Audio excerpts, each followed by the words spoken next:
Sorry, I'm Dude, connecting with. there's a lot going on. There's a lot going on. If you could start talking about it, well, welcome. Okay. Welcome. We're in a new location. You guys always see us in different locations. This is quite the room, by the This way. is quite the room. This is quite the box that we're in right now. Yeah, we're in a box. But it works. But on the outside, it's something spectacular. And The outside is something spectacular. You guys will one day see it, and we will be doing content in there. They were almost going to see it today, but the audio is probably crisp right now in here compared to where it would have been. Yes. But yeah, we're live. Episode, I think it's 22.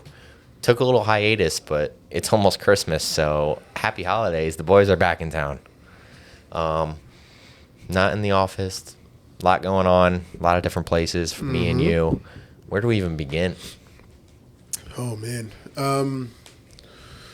Do we want to get... There's some things in like pop culture I want to get to as well. There's a lot, But yeah. do you want to get to the last UFC? We can do that. First? We can Let's get to the into last that a little UFC. bit. Was it UFC 296? 296, Okay. yes. Final pay-per-view of the year. Colby Covington, Leon Edwards, welterweight strap. Leon Edwards retains second title defense, second title defense against Colby Covington. Interesting fight. Not how anybody expected it to go. It's tough. Like we've talked about this in so many different times. I think one of the things that you've helped me understand a little bit in the fight world is, as I've always taken appreciation for things. So like, I have a different outlook on how not only the fights are supposed to go, but just sports in general. Like, I think the boring stuff still excites me, and it wasn't what people wanted. It was definitely not what people wanted, and transparently, it probably wasn't something I wanted. Right. But like, I still enjoyed it because of the fact that it was very technical, but to the average fan, that's the stuff that you can run in. That's a time where it's tough to watch if you can, and you run into that. Yeah. Fairly, I would say about 30% of the time, 30 to 40% of the time, you're going to run into that in a UFC pay-per-view. Yeah. That people will not maybe enjoy the main card or enjoy the main event in some ways. And I think obviously Dana does a good job of creating the I guess what would you say, the intensity around the fight, plus then he hopes the fight's going to be good, but he knows that it's still a technical sport. Yeah. You say what? Well, the build-up, first off, in this fight was unlike pretty much anything else. Colby Covington, we know him as the character. We know him since that post-fight interview in Brazil. He turned into the bad guy. This one, he took it, I would say, too far. I think most people agree. I think you're kind of, I don't know what is too far if you don't think that was too far in what you said and what he said. If you don't know what he said, he basically attacked Leon Edwards' deceased father. Yes. That Leon lost when he was pretty young. So you just can't do that. That's just, character or not, you can't be saying things like that. Yeah, which is why I can't necessarily call him a good guy, even outside of the ring. I think he does some things that are just, eventually you kind of become the character in some ways, and I think you get consumed by it, and he's definitely gotten consumed by it at this point. Like, this is who he is, and I don't think you can go back on that. I don't think you could say he would need a massive rebrand. He would need to go hide for a little bit and then come back like a different person. It's crazy because he did hide for a little bit. Yeah, he did. And like, he was out for almost 2 years. But he's always ready to like bring the pain as far as like the intensity of the cell, right? Which you're always going to keep a guy like that around in some regard. Like, I think he's leaning more toward like a Donald Cerrone style of fighting as far as like he's not as exciting at this point in his career. But at least Cerrone's a stand-up individual. He's a good man. Great man. He's a good dude. Great man. But yeah, I mean, I don't see Colby getting the fights that anybody wants anymore. No, he shouldn't get a title fight anytime soon.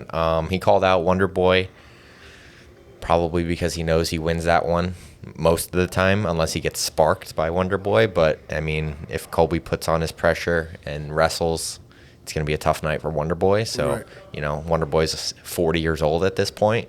Colby loves picking on the 40-year-olds. Right. So he called him out. I don't anticipate a title shot from him. Leon retains. Leon took him down. Leon threatened submissions. Leon Edwards, with no wrestling background, has taken down Kamaru Usman and Colby Covington, the two most, how do you say it? Accomplished? The two most accomplished wrestlers in the division of all, Right. pretty much almost of all time, minus George St. Pierre. But the guy is on a tear right now, and it's looking like the Rocky era. At this point now, it's a shame too because I felt like Kamaru had some more gas in him. I feel like the air got sucked out of the balloon a little bit. Like, I still think that he's a guy who's in the top 5 at least, no matter what. Easy. But Easy. I just don't know. Like, I don't know if he can beat Shavkat right now.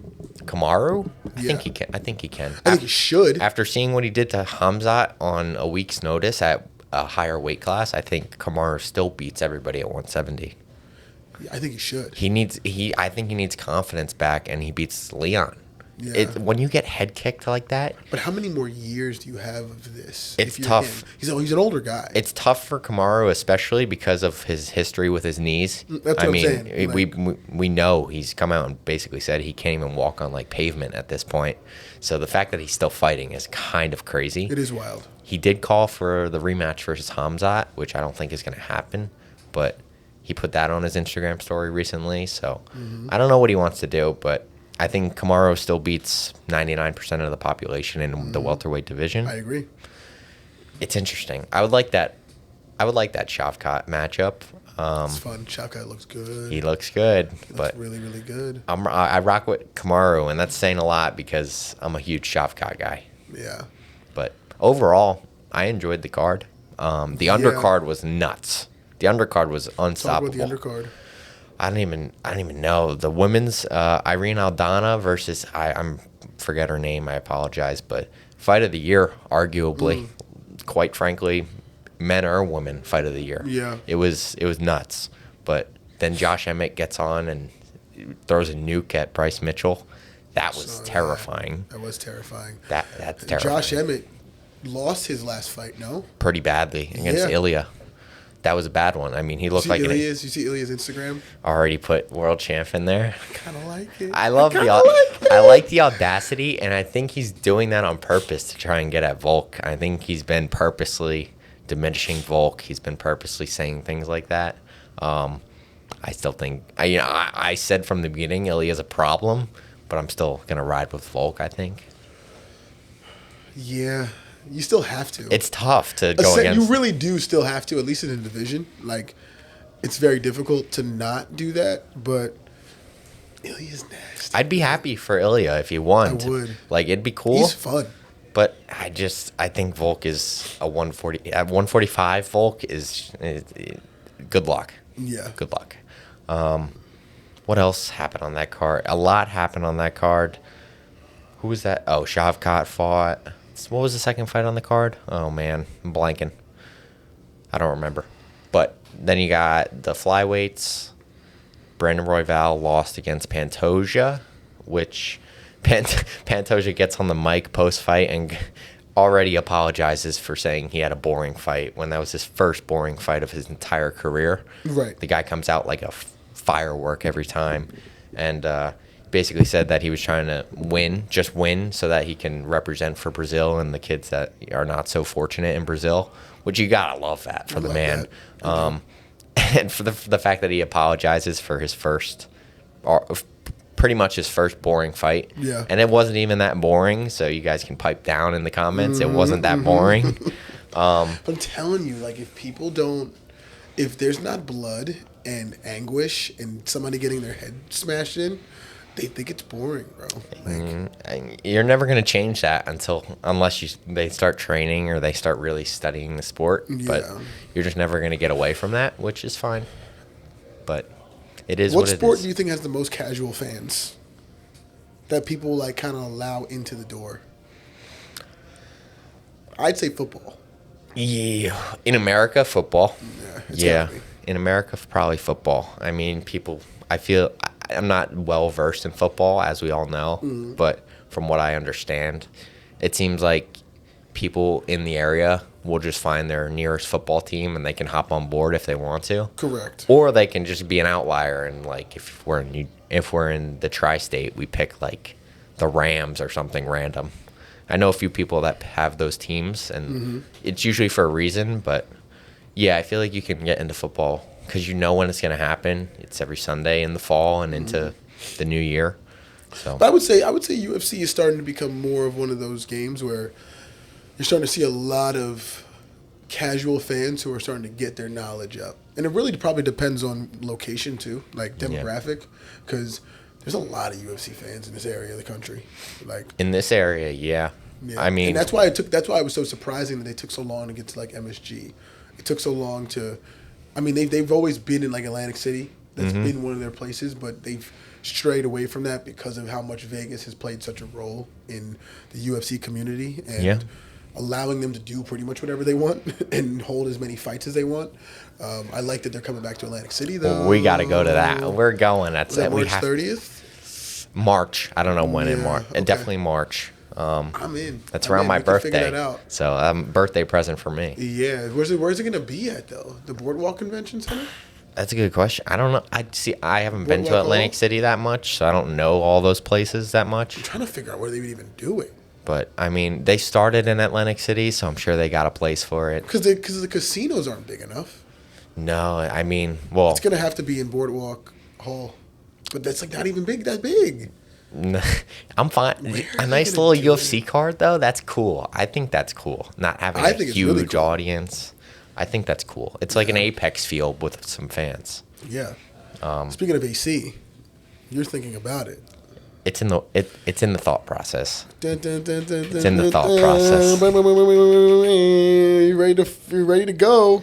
We're in the works. A lot has to go right. A lot of things have to be figured out, but I'd say it's in a discussion at the moment. Okay. So we'll see what happens. Okay. Still got fireworks. Got a long ways to go. A lot of things have to go fireworks. Right. Yeah. So that's happening. Hopefully. Christmas is happening. Christmas is Monday. That's crazy to me that Christmas is Monday. It's a wild thing, and I don't know what to make of it because I'm not ready. Me neither. Did you get anything for your parents? Yeah, of course. You know, we got the gifts. We got everything rolling. Something fly, something good. Some high-level gifts. Thoughtful ones. Thoughtful. I mean, I know what they like. I know what they do. So, you know. Are you of the proponent that if you do enough during the year, that Christmas doesn't have to be like fire? 'Cause I'm a proponent of that. Like, if I went crazy during the year, like I was just giving you stuff like in March, like or in just in July, just random gifts, and like. I think I kind of covered Christmas a little bit. You wake up Christmas morning. You remember what I gave you in March? Well, that's what I'm saying. Like, what's your threshold? Like, if I give you like 4 to 5 like really dope gifts throughout the year, like I think I did. I mean, 4 to 5 throughout the year is definitely a lot. So, and especially depending on what they are too. Like, these are like some ticket items. Like, ran to some money this month. Like, hey, we're doing really, really well right now. Like, I'm gonna bust down something for you, like really cool. Like, that's I think Christmas is gonna get light. Christmas is just getting light in general, though. It is. We have so much access to things. Yeah, you can pretty much get what you want instantly now. You don't have to wait for anything. You gotta wait for nothing. And most people aren't really that good at giving gifts, to be honest. It's hard to give gifts nowadays, though, because it's all you've already got it. Because, for example, we were gonna get my dad something for Christmas. Mm-hmm.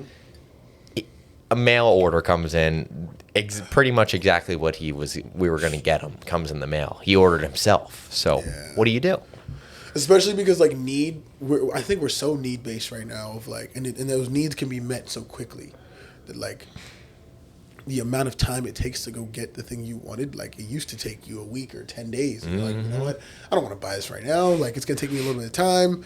You know, things are back ordered. Like now it's just, hey, 2 days, a day, 3. It's coming. It's right there at the front overnight. door. It's right there overnight now, depending on what city you live in. I think Amazon's doing a thing in New York right now where you can get things in 2 hours. That's unbelievable. Crazy. That's unbelievable. That's crazy. that doesn't even make sense. No. That can work. And they're becoming Everything's costing a lot, though. Yeah. Well. Yeah. Things are costing a lot, but you're willing to spend it because, like, for some reason, we just feel like we're getting the money back, even though inflation's as high as it's ever been. But things are going down. I saw gas the other day was $3.09 on my way home. Gas at $2.78. I haven't seen a 2 in how long? That 2 is nice. It was almost That a 2 4. is Well, nice. I think it was a 4. But you always get the 2s like away from like the turnpike. Oh yeah, you gotta go like into you gotta search. You gotta go deep into somebody's like weird town, and you're gonna get that 2. You gotta search for it. It's gonna be like a U.S. Gas or something like that. You're not gonna get a Wawa that's going into the 2s. No, yet. no. Once Wawa, Quick Check, and like Exxons and Sunoco's get into the 2s, We're living good. we're living lavish. We're living in a good. really good spot. Yeah, but Speaking of financial commitments, have you seen Tinder? I saw it. Yeah, I Talk saw about it. $500 Yo. tier. What are you getting for $500 a So month? apparently you're getting. I didn't look at it. So Tinder has a new exclusive $499 tier where you can match. You don't have to match with people to reach out to them. You can match with people who you have not. You can reach out to people and directly message people who you've never talked to before. You can also get like kind of boosted your profile into like with people you never would normally see in your area. And I think that I guess plays a role. There's some other things on it that as well, but I have to go read deeper. I want to hear your take on it first. So you're telling me it's $500 a month to DM someone on Instagram? Because that's what Instagram DMs are. You could slide in. Essentially. You could pretty much slide into anybody you've never met before, and say, "Hey, how are you?" Essentially, I think it's interesting, and I think we're in a place right now where people don't want to go out that often, and the younger age groups of people between like 18 to 34, COVID took a toll on us as far as not being outside. You know, like we weren't outside, so we were able to use different mechanisms to reach out to people. Online dating just it took a boom between 2019 to like 2023. Yeah. Right, I would say. And so it's in full swing, and I don't love the. I guess from people now, I don't love the connotation that people give or the stigma that it has the people who are on online dating, that now it's like you're different than other people. Like I think everybody between those ages has tried it. Mm-hmm. Like if you haven't tried it, you're not really you're being disingenuous if you're saying you didn't try it before. Like I don't know anybody who's not in my age, successful or not. I don't even know who's not tried it. And if you say you haven't, I won't believe you. Like, I just don't believe you. So therefore, like, I still don't think that. I don't think it's a problem that it has a cost, and I don't think it has a problem that it's got a high cost, because that's where the demand is now. I don't like $500. If you told me it was like $199, because you got to think about the date. Right? I gotta see the perks, to be honest with you. Well, okay, so let's figure out these perks. Because even $199, I'm thinking in the mindset of 18 to 24. That's my demographic, right? Most of us are in college. Most of us have, at best, a part-time job that pays maybe minimum wage, a little more. I'm talking baseline generalization here. 18 to 24, college, part-time job. You're not coming up with more than... Right. I'm not paying $50 a month, to be honest with you. At my current state. So, it says paying nearly $6,000 a year gives users the chance to see and be seen by the app's most sought-after profiles, to direct message other profiles without first matching, enjoy early access to new features, turn off advertisements, and sport a badge on their page announcing their select status. Let me see if there's anything else that I missed. Direct message people without matching first up to 2 times a week. A profile with an unblurred photo that is a prioritize on others, likes you. Grid for 1 week. A badge that shows off access to the exclusive tier. You can't send a super like at the same time, and some users may opt out of receiving DMs. I don't personally think it's enough things for 500, but I do think that there's a price that needs to be involved because I think that's you'd be surprised. I think there was what was it? There was a guy who was talking about this on like Diary of a CEO, and he said like the average guy swipes about like something like 80 times before they get like, Oh a my match. God, dude. Before they get one match. Now, it doesn't mean, and I think that there's an algorithm that probably creates that from, in my opinion, I think there's an algorithm that probably creates that for men to be able to keep feeling like in that depressive state of like, I'm not going to get anything yet. And like, and then they do, and it feels like that high you get. So like, they want to keep you like, they want to keep you strapped in as long as possible.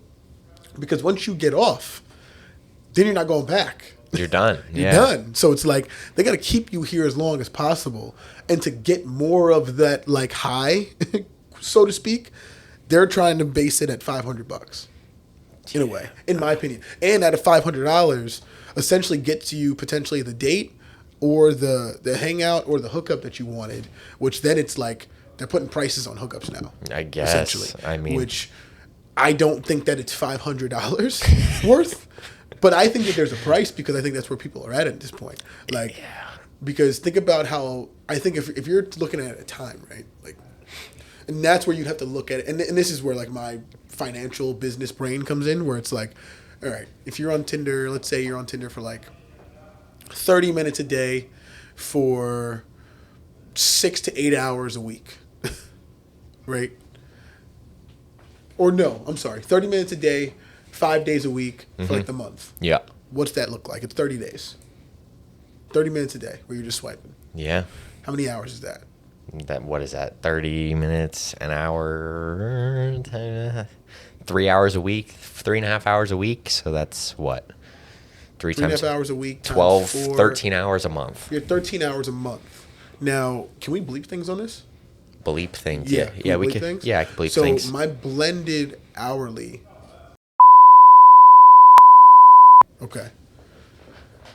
So now you'd have to take that and see for 3.5 hours a week. Yeah. So now you're looking at like you're about 13 hours a month, maybe 15 hours a month, really. Let's take that math. The price you It's pay. $18.75. That would be for me to be on Tinder Per hour. for the month. For the month. So $18.75. They're charging $500.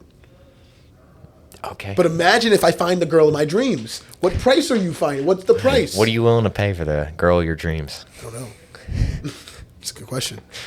That's a good question. Great question. What are you willing to pay? I mean, ideally, you just stumble upon them for free. You'd like to. But then you take into account like the dinners and everything you pay for them. So I guess you're ultimately paying, but you're paying now just to meet them instead of just meeting them organically.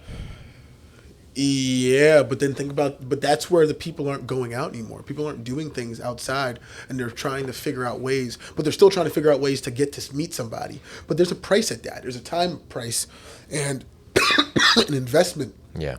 that you have to put into meeting someone. And it's just, but the problem is that $500 is not guaranteed. No, it's not. And that's the problem. You'd have to guarantee me that I'm going to meet somebody and she got to be fire. Yeah. Like fire. Yeah. Yeah. It's Now, would you do it for $100? $100 a month. But they got to give you a little bit more. I think there's got to be a little bit more features. Like I understand the direct message. You can meet somebody. It's essentially Instagram, but these people are all here to do one thing. Instagram's everybody's doing different things. Yeah. On it. So people are here to meet people directly. So that becomes an interesting kind of conversation. It's like everybody here has a vested interest. Like, especially if I now meet you and I see you, it's like, okay, that's cool. Like, I'm supposed to meet you here. Instagram, it's like, I hope if you reach out to me, you may not ever get a response. Right. But then it's still got to work on there. Do you think other dating apps are going to take that same route? Because people have paid for dating apps before. Oh, yeah, this isn't new. Do you think they're going to take that route though? Of like The price is new for Tinder. I think what's interesting about this is that people are going to pay for it. Yeah, you're going to get the people that pay They for it. wouldn't have went to, because again, like I think people, what's interesting about the market. There's always market research. Mm-hmm. So they didn't do this for no reason. They didn't do this by accident. I want to know what they saw that made them say $4.99 a month is the number, because they had to have seen something, like you said. They knew this was coming. So I mean, I wonder what they saw that they know they're going to get people to buy for $500. I think they probably had like a Tinder Pro, like how people have like a Hinge like Pro or whatever it is, or like the premium model, and they were probably like, we might have in the country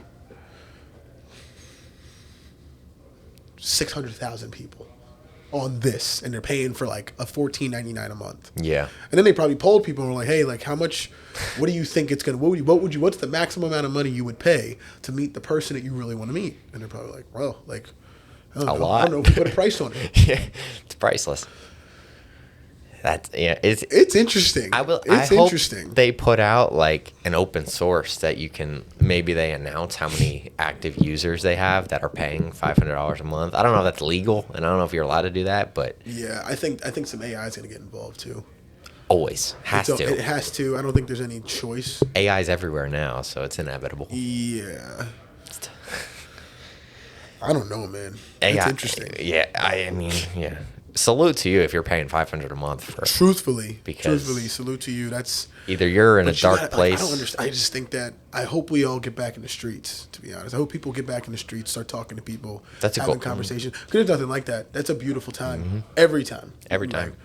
So, but people are afraid to do it. People aren't really interested in taking that time to really go sit down with somebody and invest. And I actually, that's one of my goals. I actually consciously thought about it, is to go out more in 2024. Yeah. Go out more. Oh, it's a new resolution.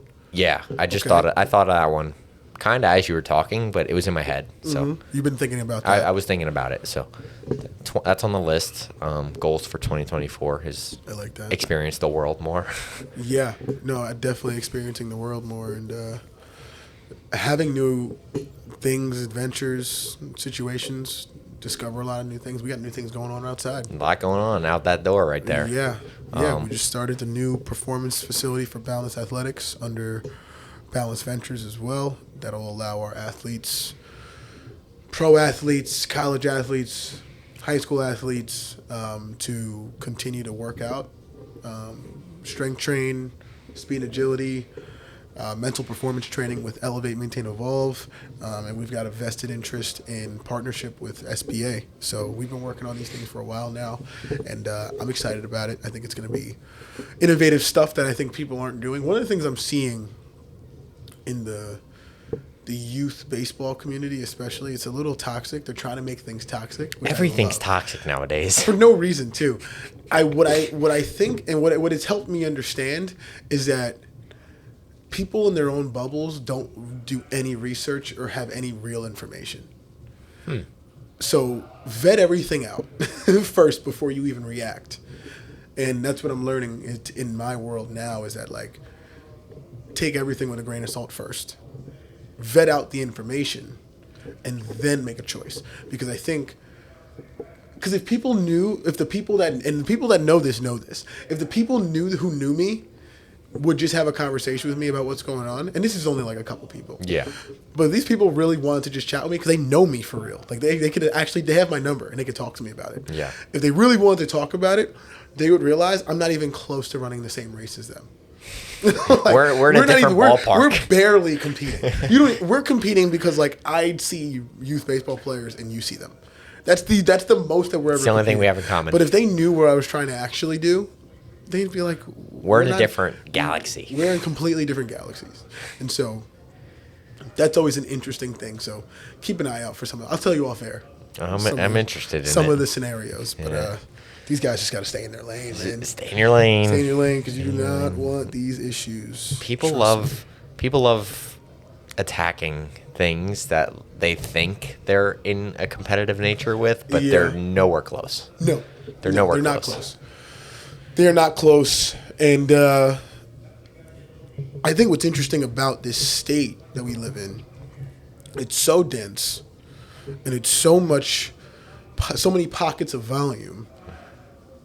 You could stay in your bubble and you can be extremely successful and nobody would know you. You could get people would know you just based off of social media at this point, which you just have to utilize in a proper way, and in your own way, you can utilize it and be effective. And you can almost decide what you want to do. You can decide what you want to make.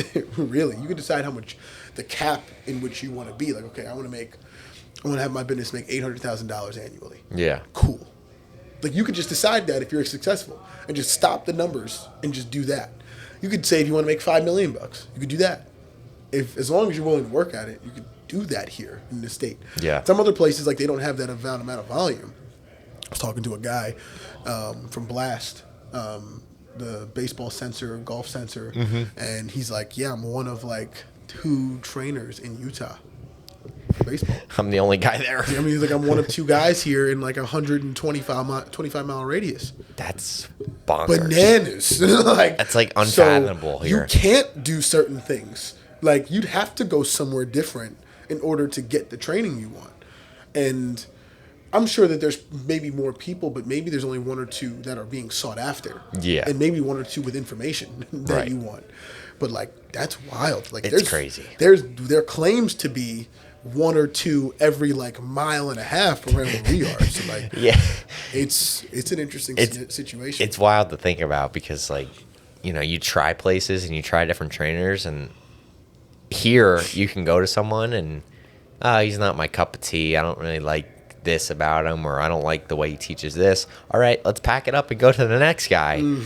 You're not doing that there. No. And that's kind of what I like about the fight community, because I think what you've shown me, and then once I've started doing my own like personal research on it, just from the dynamic, and naturally it's probably it's not a major sport, but I think it's becoming a more recognized sport.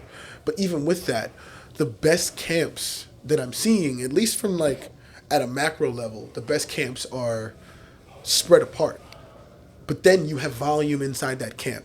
So like, and it's similar in that way of like, if you want to go get the best training, you have to go to this place, and you have to, and then the next best place might not be for like another hour away from you. Yeah. So like they're kind of tucked away in their own corners, but no one's like competing necessarily with each other from the campsite. Like, yeah. No, I mean, and you can correct me if I'm wrong. Like, there's probably people maybe lobbying to take other people from their camps to say like, hey, you should come train here. This guy doesn't do this as well. You could get better at this, and I could show you. Or maybe there's a specialized guy at this spot that makes it a little bit better for you, but you still train at your other camp. Like, there's probably ways you could divvy out your attention. But like, yeah, I think it's so much more familial. And people aren't just jumping away from different places. I think it's become so much more of a connection and a family atmosphere, which is, I think, a direct correlation to the people and the way that you guys treat it. You know? Yeah, it's interesting. It's an interesting point. It's an interesting sport in that way, in that you don't necessarily have to stick with one person.